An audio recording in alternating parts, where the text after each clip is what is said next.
I'm Lisa Morgan, 32, and I've always been the responsible elder sister to Rebecca. We were inseparable growing up, sharing aspirations and secrets. When she became engaged, I was pleased to be her maid of honor and invested thousands of dollars. I put hours and my heart into creating her perfect day, but family dynamics. Complicated, especially with my mother Deborah dictating the shots. I never believed she'd look me in the eyes and say those heartbreaking words. If you're watching from somewhere coping with family trouble, leave a remark below. Like and subscribe because this narrative may just give you the strength you need as Rebecca grows older. Sister meant I frequently took on the role of her defender and guide, from teaching her to tie her shoes to aiding her. Navigating high school drama, I was the stability in her life she could always rely on. Our mother Deborah never tried. To mask her bias, Rebecca was the golden kid with her artistic talents and effervescent demeanor, whereas I was. My father, Thomas, was a sensible individual who needed to lighten up. When Mom's actions crossed the periphery of our family dynamics, I chose peace over confrontation. As the responsible eldest kid, I became the family's problem solver. When the roof leaked, I scheduled repairs. When bills piled up, I silently supplied the shortages from my money. This pattern continued into our adult years, with me supporting Rebecca. When our parents' efforts were insufficient, I pursued my own path and became a financial consultant for a top firm in Boston. The irony wasn't lost. Despite managing multi-million-dollar portfolios for clients, I was also required to handle my family's. I didn't mind the costs either, and helping Rebecca realize her objectives offered. Rebecca felt genuine excitement when she met James Wilson when the art gallery opened 3 years ago, I felt they were meant for each other right away. James hailed from an affluent family, but wasn't flamboyant about it. He admired Rebecca's artistic perspective and supported her job objectives. Engagement after 2 years of dating surprised no one, and I was the first person Rebecca phoned screaming. He proposed to Lisa that she would be my maid of honor over the phone. "Honor, I can't do this without you." Her voice sparkled with enthusiasm. December morning, "Of course I will, I promised." And I'm already mentally preparing how could help make her wedding fantasies come true. The first planning steps were Rebecca and I spent weekends browsing venues, which was just as I had anticipated. I discussed color schemes and created Pinterest boards full of inspiration. I made careful notes during every conversation to ensure her vision became a reality in my flat. Was filled with bridal magazines and fabric swatches, the first inkling of trouble emerged. During what should have been a regular family meal discussing wedding budgets, Mom arrived with a leather-bound wedding planner, something I'd never seen before. Before anyone had even served their salad, she stated that they had already made deposits for the Clayton Hotel. There was just one date available this summer, so I took it. Rebecca seemed shocked, but delighted. "Mom!" "That's very generous, but Lisa and I were still comparing places." "Darling." Clayton books up a year in ahead. We're glad they had a cancellation. Mom pats Rebecca's hand, while shooting me a triumphant glance. "Also, I've always envisioned your wedding there. That was the first of many decisions made without consultation." Within weeks, Mom had essentially taken over, shifting from infrequent participant to wedding. The vendors I had researched were ignored in favor of her friends' choices, Rebecca's color scheme. "It's fine," Rebecca reassured me.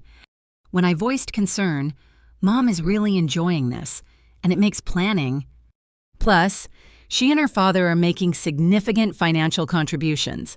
I bit my tongue and stepped back, still helping where I could, but increasingly feeling like an outsider gazing. That sensation exacerbated when my cousin Megan began appearing in planning images on social media. Had always orbited our family activities, with a special interest in being part of the inner circle, Now she was abruptly accompanied Rebecca and Mom to vendor meetings I hadn't been invited to. In one Instagram shot, she was holding color. Swatches against bridesmaid dress possibilities, a chore I believed would be mine as maid of honor. Rebecca looks closer to Megan these days. I casually commented to my boyfriend Tyler one evening as I read through. Another photo of them at a cake tasting. Maybe it's just because Megan has more free time, Tyler offered. Voice of reason. You've been slammed at work this quarter. I nodded, pushing down the nagging anxiety that something more serious was happening. Rebecca and I had been each other's constants for 30 years and a few weeks. Wedding preparation couldn't change, could it? However, as spring advanced, invitations to planning events halted. When I contacted Rebecca to check in, her comments were increasingly imprecise and hasty. The thorough conversations about centerpieces and music selections were replaced by quick SMS moms handling it or already figured it out, while I was still financially contributing to items of the wedding, paying the deposit for the photographer Rebecca liked, but Mom felt was too pricey. Ordering personalized welcome hampers for out-of-town guests and discreetly arranging what hoped would be the ultimate wedding gift, a luxury honeymoon to Bali replete. I persuaded myself, first-class flights and a private villa with ocean views. Everything would return to normal after the wedding. This was simply a hectic moment. My sister and I would soon laugh about Mom's wedding takeover over wine in her new married apartment. I didn't realize then how wrong I was and how quickly the situation would deteriorate. Beyond what I ever thought possible was the day I discovered I wasn't invited to Rebecca's wedding dress shopping. Like a punch to the chest, I discovered this through an innocent question from my coworker Natalie, who happened to friends with the boutique owner. How was Rebecca's appointment yesterday, Sandra? Mentioned your sister found the one right away.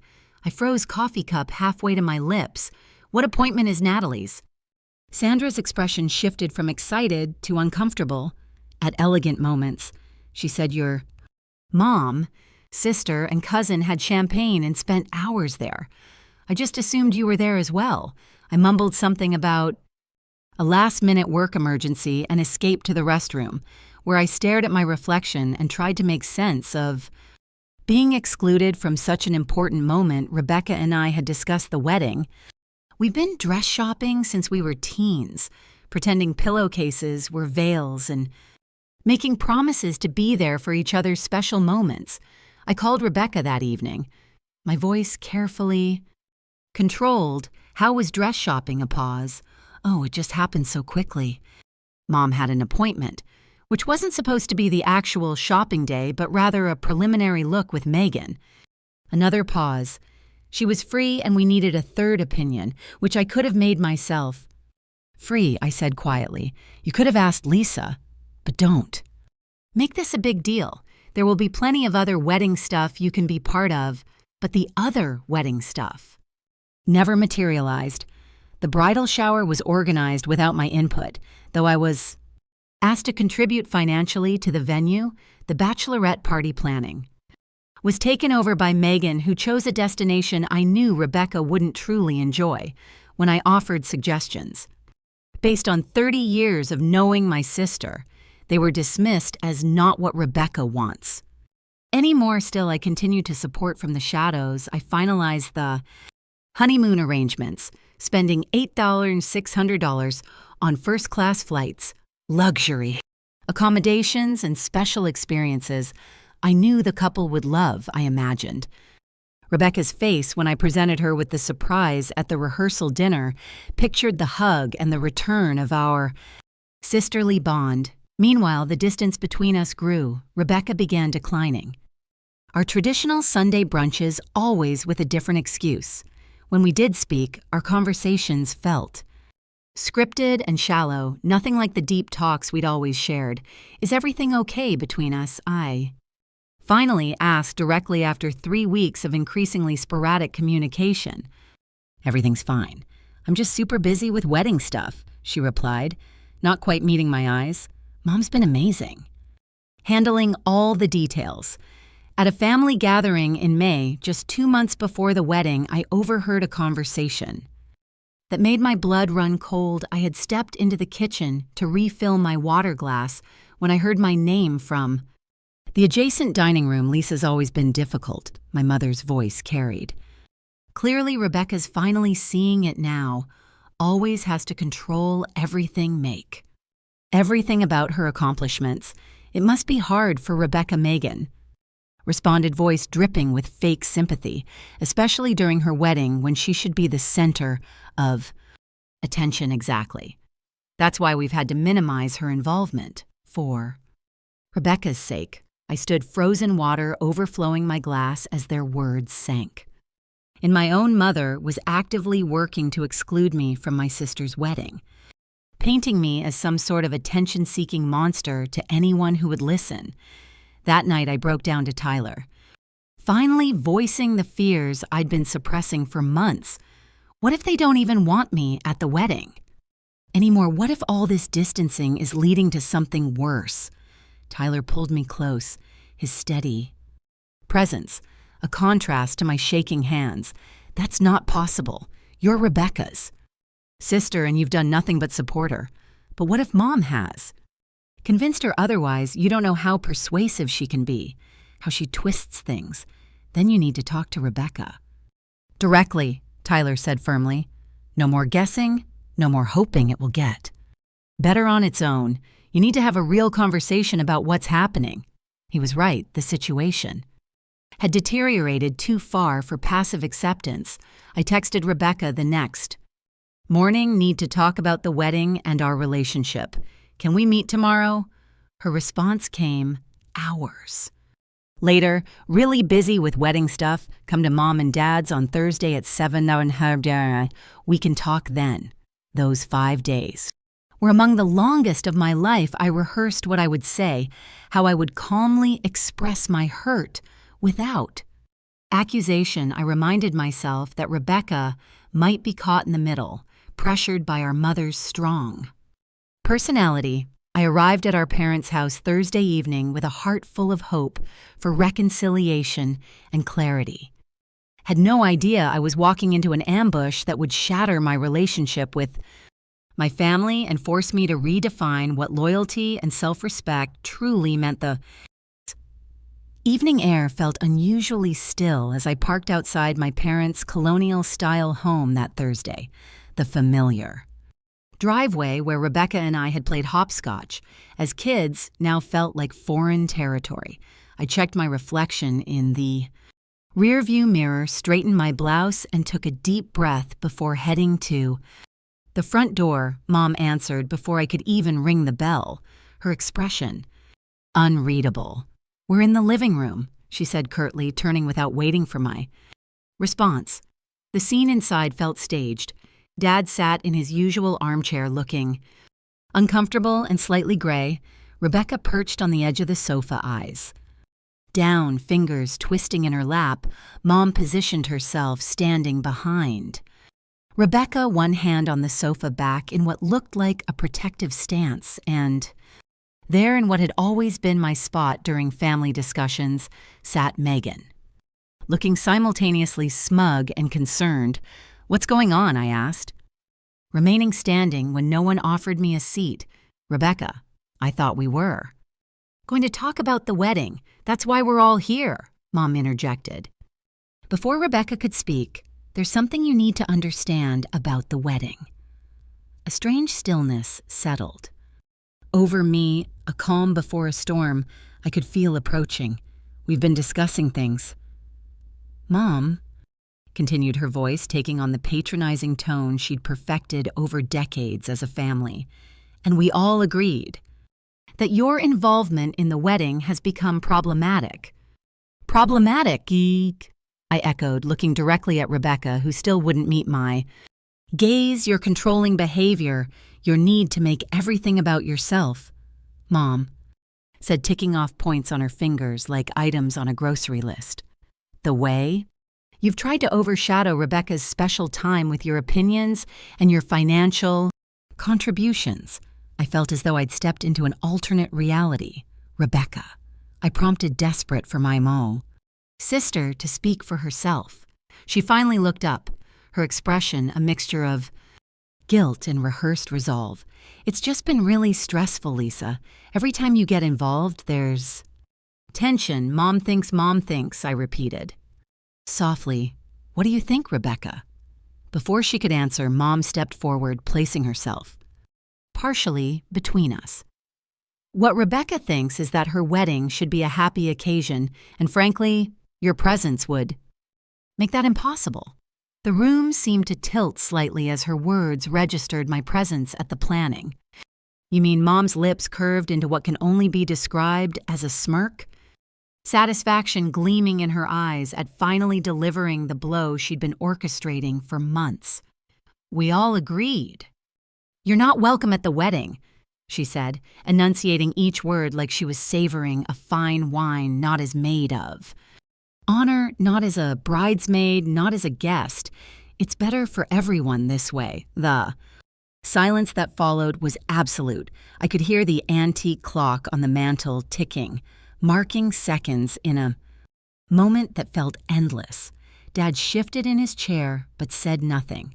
Megan had the decency to look at the floor, and Rebecca, my sister, my best friend, since her first breath, sat in complicit silence, effectively ending 30 years of sisterhood. I see, I said, finally surprised by the steadiness of my own voice.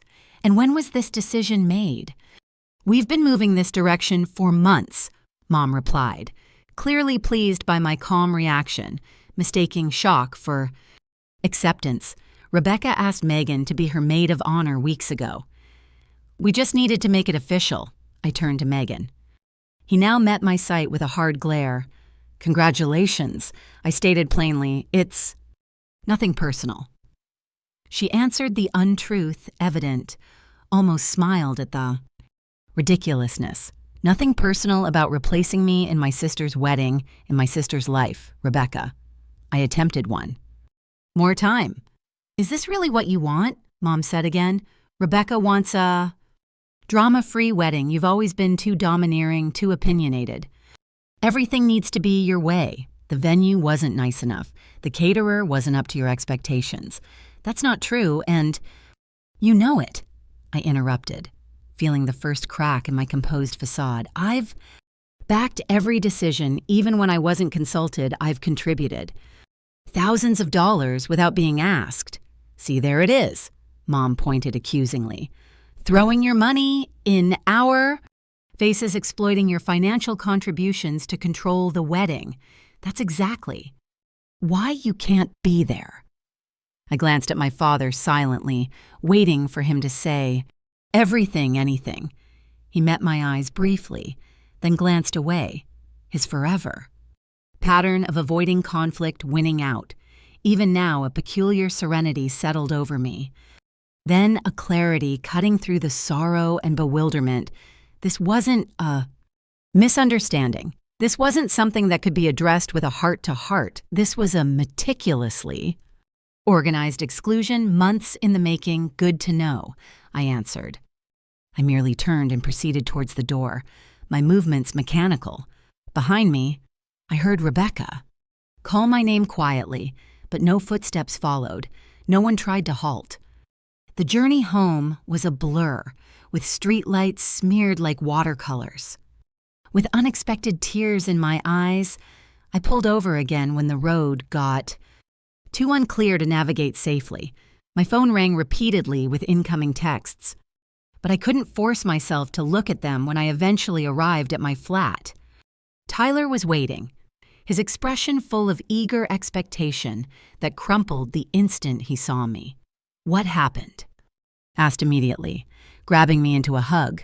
The entire thing tumbled out in incoherent bits between sobs.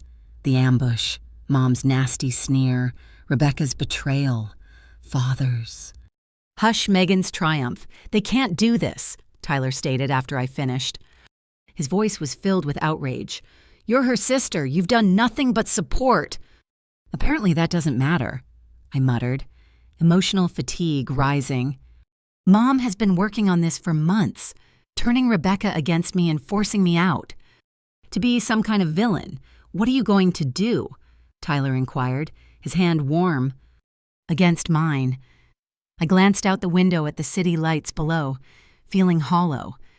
I felt lighter, as if the worst had happened, and now I could begin to rebuild. I don't know yet. I said, I know I deserve better than all of this.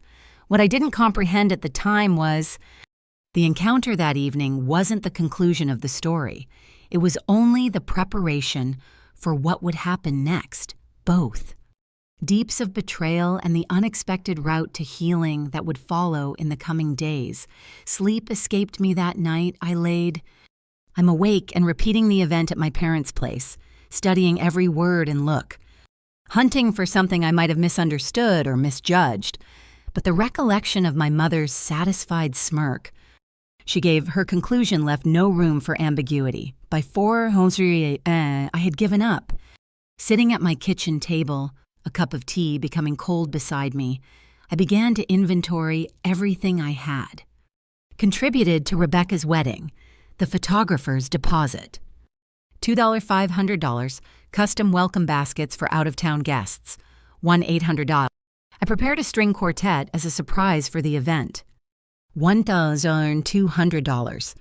The list became longer as I remembered lesser expenses. The vintage. I found a hairpin that matched Rebecca's grandmother's earrings. The calligraphy. I recruited for the place cards when Rebecca highlighted her love of hand calligraphy. And then the honeymoon was the highlight of my gifts to my sister and James. First-class flights. To Bali, $4,200. The private villa with ocean views. $3,800. The particular activities I'd scheduled private cooking lesson. Sunset. Cruise-guided trip to secret waterfalls, $600 total. I'd contributed over. $15,000 to a wedding. I was now barred from attending the first light of dawn. Was breaking when I made my decision. I opened my laptop and headed to my banking app with steady fingertips. Next, I deposited the $600 honeymoon fund back to my personal account. I got into the airline and resort websites and meticulously canceled each reservation. I emailed a brief professional email to the travel agent handling the special events, stating that the plans had changed. My phone had eyes.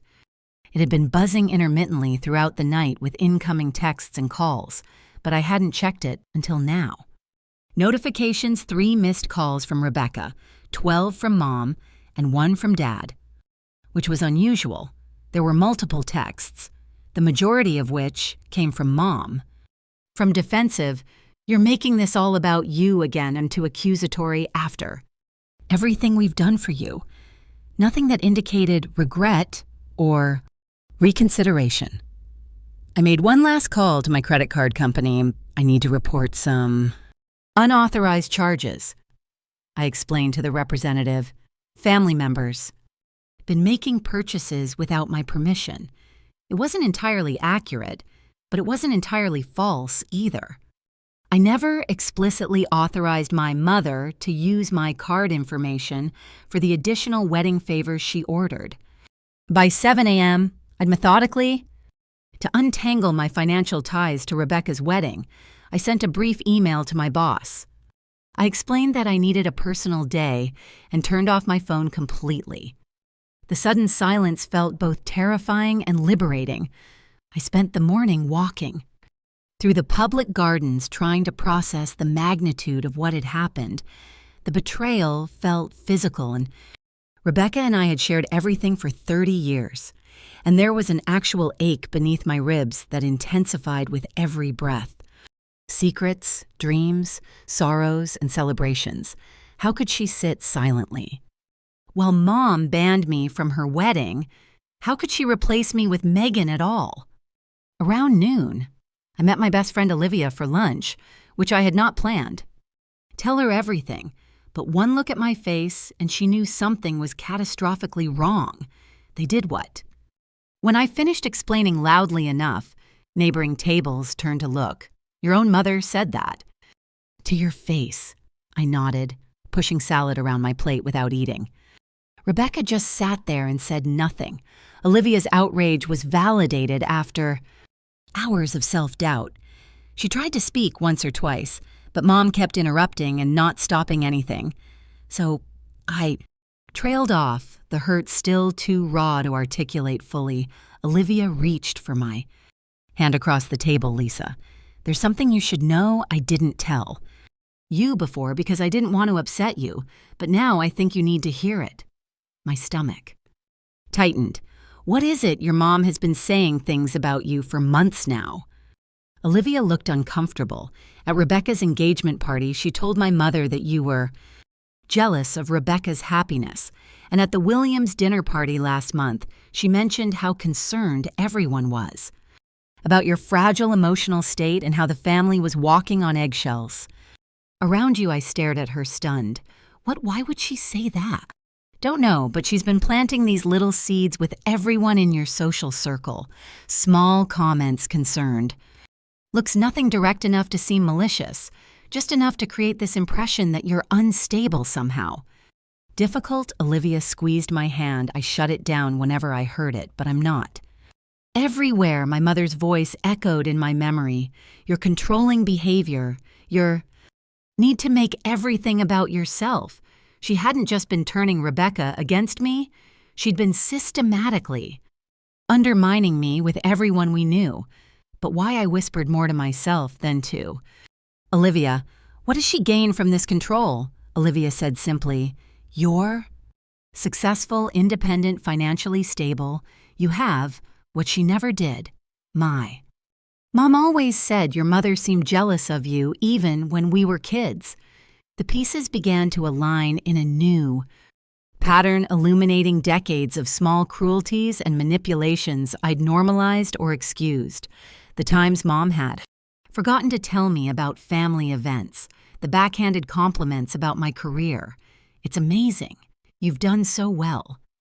Without a husband to support you, the way she subtly reminded Rebecca of every childhood slight while glossing over all I'd done to support and protect my sister.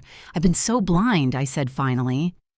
"You've been a daughter who wanted to believe the best about her mother," Olivia corrected gently. "That's not blindness. That's love." By the time I returned home that afternoon, I felt different, still hurt, but clearer about what was happening and what I needed to do. I turned my phone back on and watched as notifications flooded in. 28 missed calls in total. Voicemails ranging from my mother's cold fury to my father's uncomfortable attempts at peacemaking. And one message from Rebecca sent at 3:42. That changed everything. "I'm so sorry, Lisa. Mom's been lying to me about you for months. James and I just found out what she did with the honeymoon reservations. Please call me, please. I need my sister back."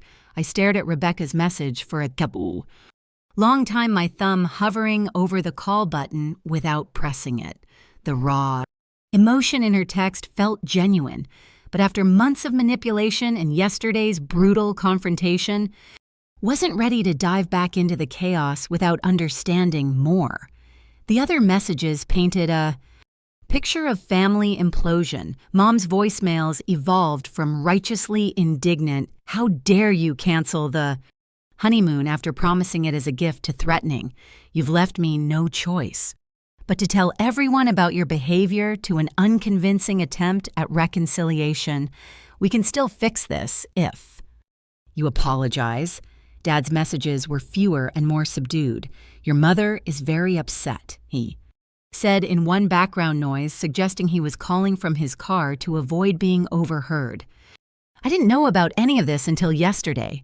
Please call when you can." Other family members had begun weighing in too. My Uncle Robert, always Mom's ally, left a stern lecture about respecting parents. My grandmother asked in her wavering voice if I was feeling all right, clearly having received Mom's version of events, but there were unexpected supporters too.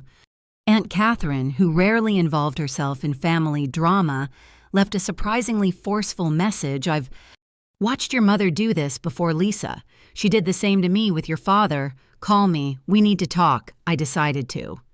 Start there, calling my father's sister back first. Oh, Lisa. Aunt Catherine's warm. Voice filled the line immediately. I've been so worried. Are you all right? Not really, I admitted. I don't understand what's happening, Aunt Cath. Why would Mom do this because you threaten her? She said simply. You always have, since you were little. So capable, so independent. Deborah needs to be needed to control everything. When that's challenged, she reacts. By turning my sister against me by banning me from the wedding, it's what she does. Catherine sighed. She did the same to me when I was your age. Your father and I were always close. But when he met Deborah, things changed. She created conflicts that didn't exist. Told your father I'd said terrible things about her. By their wedding, I wasn't. Welcome, either. I sat down heavily processing this revelation. Dad never told me that Thomas has always chosen peace over confrontation, especially with your mother. We eventually reconciled, but only years later and never like before. Her voice softened. But this isn't about old history. This is about stopping the pattern now before your relationship with Rebecca is permanently damaged. After speaking with Catherine, I called my best friend from college, Andrea, who worked as a therapist without breaking confidentiality. She helped me understand the dynamics at play. Narcissistic patterns, triangulation, the golden child scapegoat dynamic that had shaped my relationship with Rebecca since childhood. The most important thing, Andrea emphasized, is protecting your own boundaries while leaving room for Rebecca to find her way back. She's been manipulated too. Remember, I was still processing this advice when my phone rang again. James, Rebecca's fiancé Lisa. He sounded genuinely distressed. Thank God you answered. It's been chaos here. Rebecca's been crying for hours. What happened, James? I kept my voice neutral, not ready to extend trust.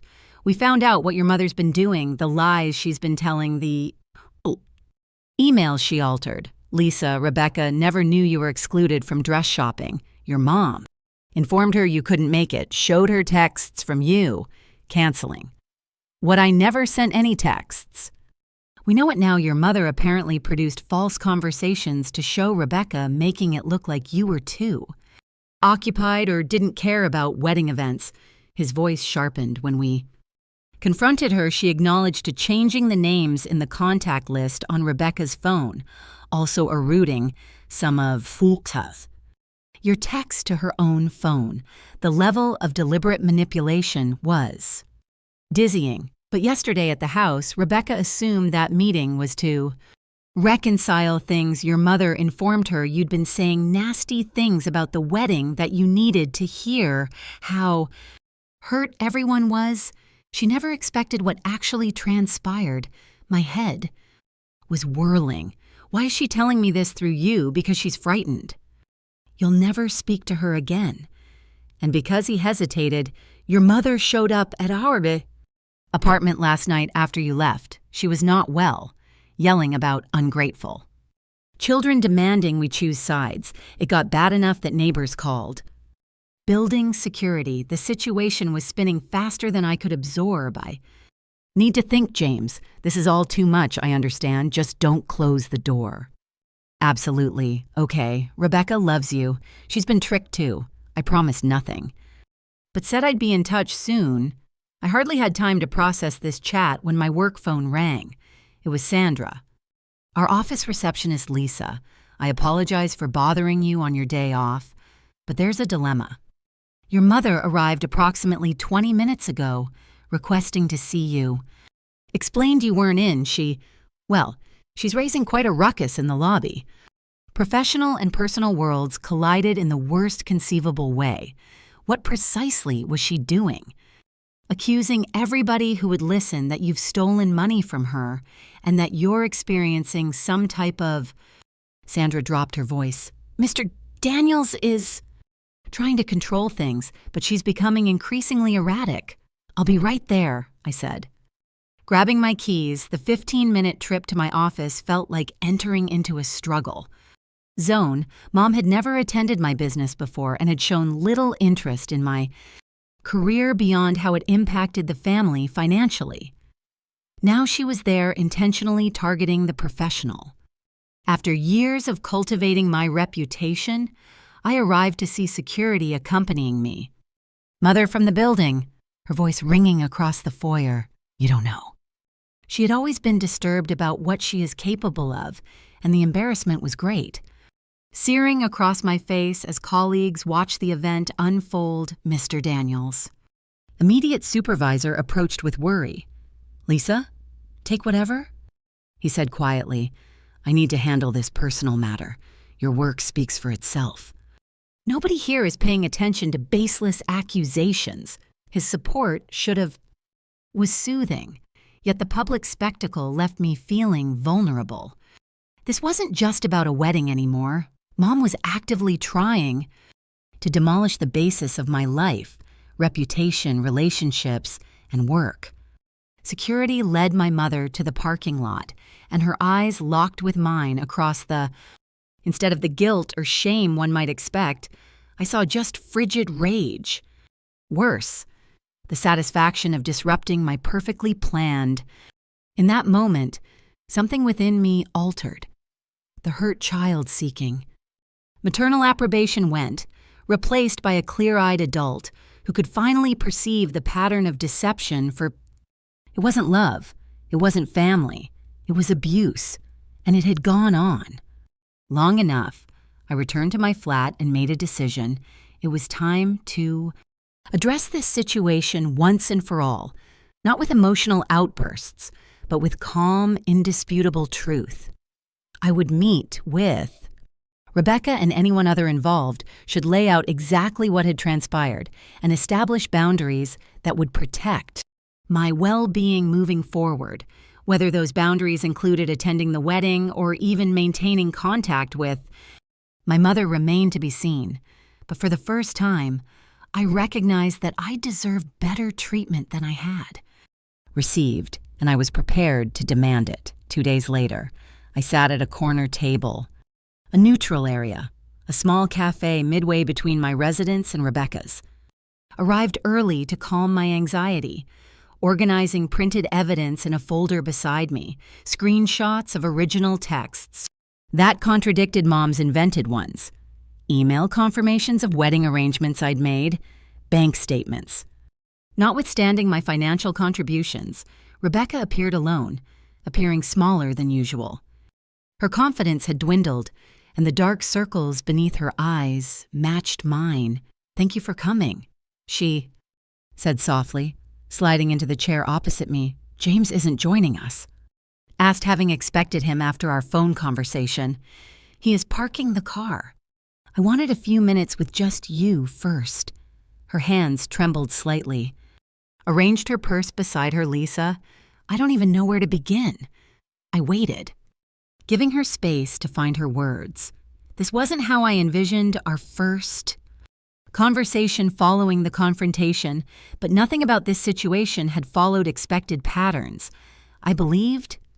Rebecca finally said, voice breaking, "All these months, Mom has been showing me texts from you, canceling plans, telling me you thought my wedding choices were tacky, and you were too busy with your important career to be bothered with wedding details."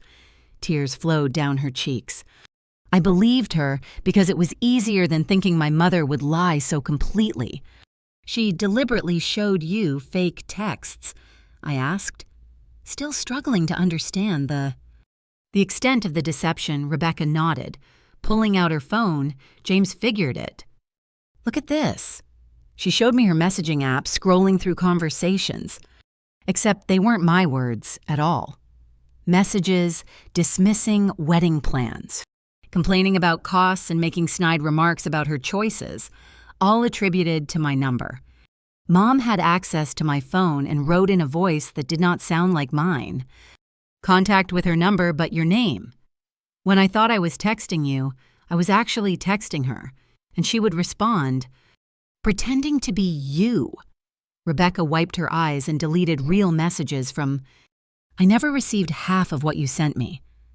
The methodical nature of the deception was staggering. But what about when we saw each other in person? You could tell something was off.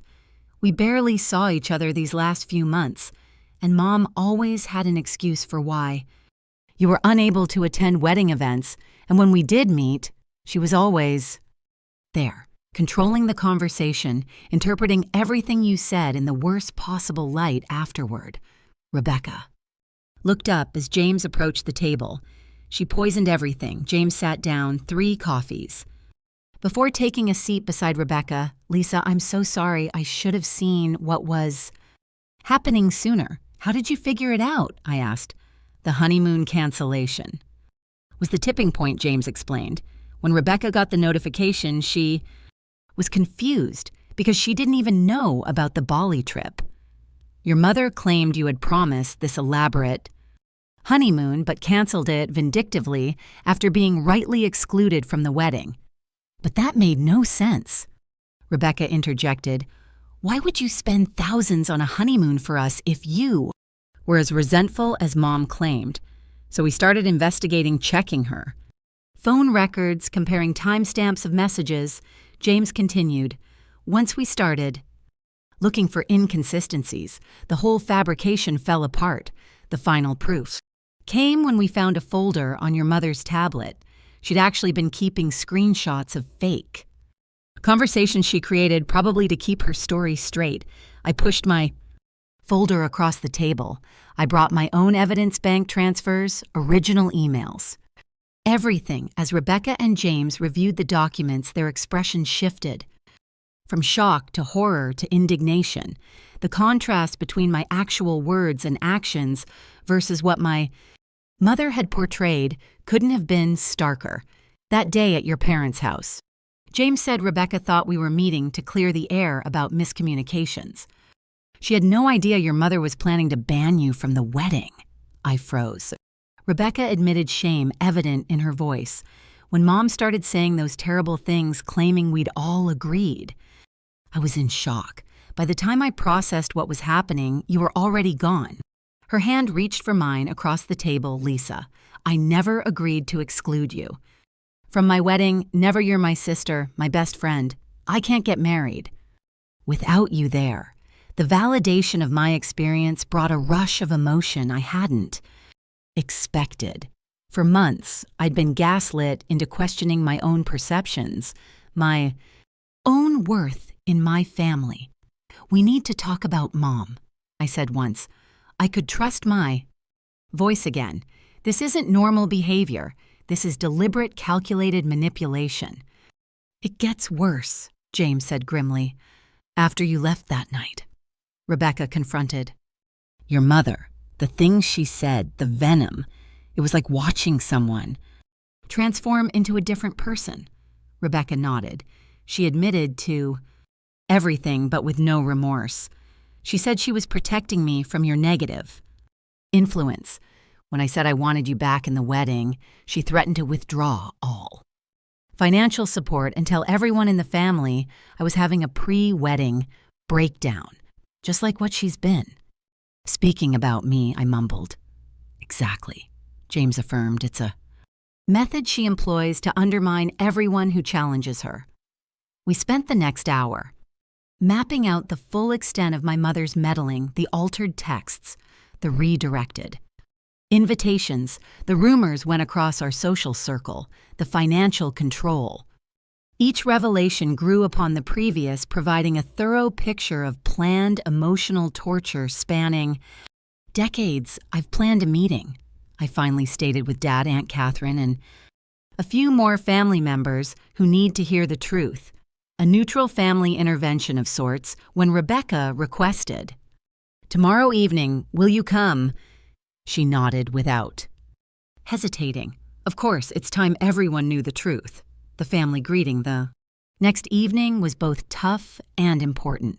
We gathered in Aunt Catherine's living room, myself, Rebecca, and James, Dad, Aunt Catherine, and Uncle Paul, and our maternal grandmother, Martha, who had explicitly asked to be included after receiving worrying calls from Mom.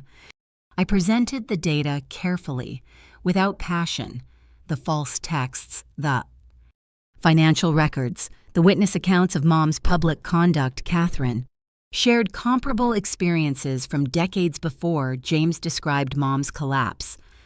At their apartment, Dad sat silently for most of the presentation, his face growing. When he eventually voiced his voice, the evidence became increasingly gray. It was hardly audible. I knew some of it, which he admitted, not to the level that I should have done something long ago. He gazed at me with regretful eyes. I chose peace over defending you. I'm sorry Lisa Mom arrived last. Told this was a wedding budget talk. Her confident entrance faltered when she saw the assembled. The group and the evidence sprawled on the coffee table. What is this? She screamed, eyes darting between faces. A chance for truth, I simply replied. What followed was both predictable and heartbreaking. Initial denial allegations of conspiracy against her attempts to acquire allies through typical persuasion strategies. When those failed, fury coldly and cutting, then hot, unrestrained, and ultimately when cornered. By irrefutable proof, tears and accusations of misunderstanding, only wanting what was best for the family. I will not be treated this way, she vowed as everyone remained unaffected by her. After all I've done for this family, for Rebecca's wedding. About the wedding, Rebecca interrupted, standing to face our mother. Lisa will be my maid of honor, as I have always desired. If you cannot accept that and act politely towards her, you will have an extremely limited— Mom's face wrinkled in disbelief. You would pick her over your own. Rebecca said steadily, Mother, I'm choosing truth over manipulation. I choose health over toxins. Your father will never let this happen. For possibly the first time in their marriage, Dad did not yield to retain the, Deborah, enough. Look at what you've done. Look at the evidence. This stops now. The intervention did not conclude in a clean resolution. Mom left in a frenzy vowing consequences of our betrayal, but something basic had shifted. The pattern of manipulation had been discovered, named, and rejected by those it was created for. Control in terms of unpleasant family members and wedding dynamics, we were far from. Finish line, but for the first time I felt we were all walking the same direction toward truth and stronger relationships, regardless of what that might mean for Rebecca's wedding, which is now just weeks away. Following the intervention, normalcy has established itself throughout our fragmented family. Mom had cycled through many approaches, including frigid silence and frantic appeals for understanding rage-filled accusations, and finally, a grudging outward acceptance. Dad astonished us all by holding solid in his support for the new boundaries we'd created. Rebecca's choice to restore me as maid of honor following decades of choosing. He seemed to have discovered a store of strength that none of us realized he had, that I should have protected you both long ago, he told me during a private talk on my apartment balcony. City lights twinkled below us. I convinced myself that saying nothing was equivalent to keeping the peace. I was wrong. Why now? Dad, I asked gently, what changed? He stared into his coffee cup for a long time. Seeing it all laid out like that, the deliberate nature of it couldn't be hidden. And honestly, Lisa, I'm tired of walking on eggshells. Tired of pretending everything is fine when it isn't. His vulnerability was both shocking and healing, this new version. My father's willingness to acknowledge difficult truths and apologize for change gave me optimism that genuine transformation might be possible. Rebecca and I had been mending our connection day by day. Our link was wounded but not shattered. We had spent many hours conversing.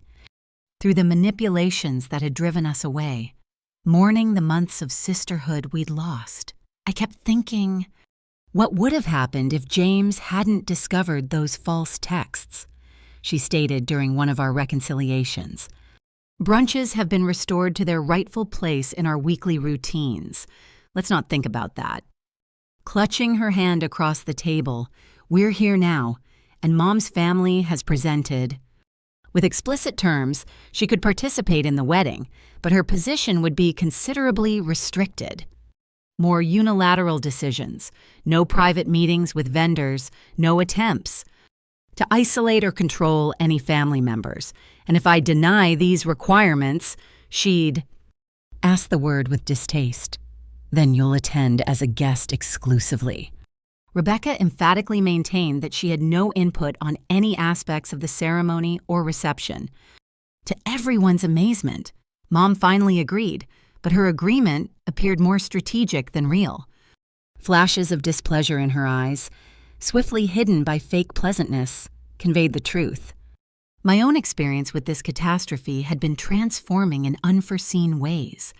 The initial anguish had given way to clarity about family relationships I'd normalized for too long. Working as a therapist specialized in family trauma, I had began to see patterns of enabling and people-pleasing in my own. Behavior that left me subject to deception. Your worth is not measured by what you contribute to others. Dr. Marshall reminded me during a particularly challenging session. Financially, emotionally, and practically. These phrases became a mantra. As wedding preparations neared the last phase, I re-established my duty as maid. Yes, I would assist Rebecca in coordinating the bridesmaids and establishing new boundaries. Last-minute details, no. I would not drain my funds or sacrifice. To control everyone else's emotions, I rebooked a modified. The honeymoon package for Rebecca and James is still generous, but scaled to reflect my new perspective. Of healthy giving, this is a gift freely offered with no strings attached, I said. When providing the altered itinerary, they must neither pay for inclusion or attachment. The wedding day itself arrived sunny and clear, providing a beautiful contrast to emotional storms of prior months. The ceremony was scheduled for 400 p.m. The Clayton Hotel leaving the morning and early afternoon for preparations. Mom kept her promise. Though the effort plainly stretched her, her interactions with me were modest, but ostensibly pleasant. Emphasis focused on playing the perfect part of mother of the bride for the gathering guests. As I assisted Rebecca into her wedding dress, which I hadn't been present to watch her choose, I felt a little pain. Rebecca nailed my sense of loss for the simple joy that this day should have brought. Expression in the mirror. I wish we could erase the last few months, she said. Murmured softly, I don't. I startled myself by adding, as difficult as it is. Was it bringing reality into the open we can develop something healthy today? She turned to face me, resplendent in ivory lace. When did my older sister get so wise? Probably around the time my small sister got so brave, I responded thoughtfully. Adjusting her veil, the ceremony went beautifully, and I stood proudly.